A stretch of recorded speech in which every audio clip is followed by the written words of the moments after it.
ashama akka fuune isinin jenna kabajamtoota ilmaan oromoo hundi keessanuu namoota peejii koo jalatti argamtan aappii ajaa'ibaa tokkoon qabadhee isiniif dhiyaadhee jira shabakaa bilaashitti ka fayyadamtanii shari'aa moobaayilii warri fayyadamtan jechuudha shari'aa moobaayilii shabakaas yoo keessaan qabaanne hanga shabakaa san keessa seentanii imeelii isin gaafata bakka shabakaa waayifaa irratti banattanii jechuudha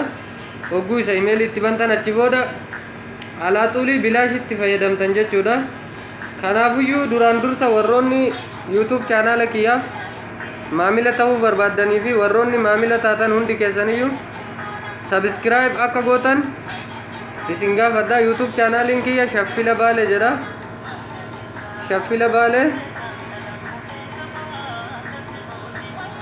shaffila baale jettanii itti katabattanii isa tokkoffarra jiru kana xiqqoo shabakaan da'iifa waan taateef isa kana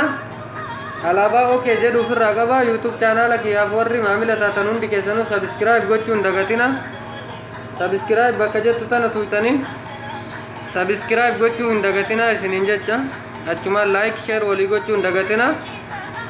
kanaafuyyuu gara aappichaatti isin dabarsa aappicha pileestoorii keessan keessa seentaniitiniin aappicha pileestoora keessan keessa seentanii xv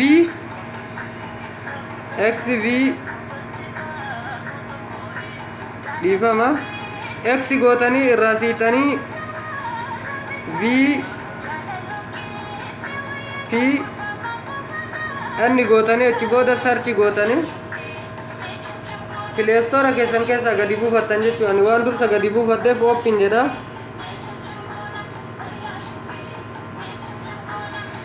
dursa waan hin gadi buufadheef ani oopin gochuu bichaadha isin sabskiraayib gootanii instaal godhattanii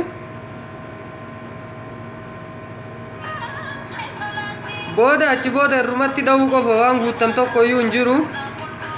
irratti hogguu dhoytan ni dalaga hogguu inni akkana jedhee isinii fidu ammas warroota anama shabakaa biraa irraa waan hin dhaddeef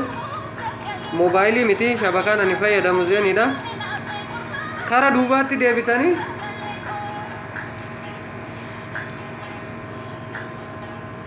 dhiifama duubatti naalaa deebe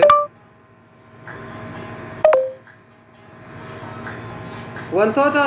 tasa guutamuu barbaadu jira bakka kanatti imeelii keessan galchitan kun ni gartanii miti gubbaa kanarratti isiniif imeelii hin fidu jechuudha isin imeelii itti guuttattan bakka kana duwwaa ta'eetii waan dhufu firii akkaawunti bakka jedhu kanatti imeelii guuttan jechuudha yeroo imeelii guuttan booda irrumatti sarchii godhuu qofa isinii dalagaa jechuudha alaaxuulii kanaafuyyuu warroonni maamila kiyya taatan hundi keessaniyyuu okay jedhee raaba qaama dalagutti jira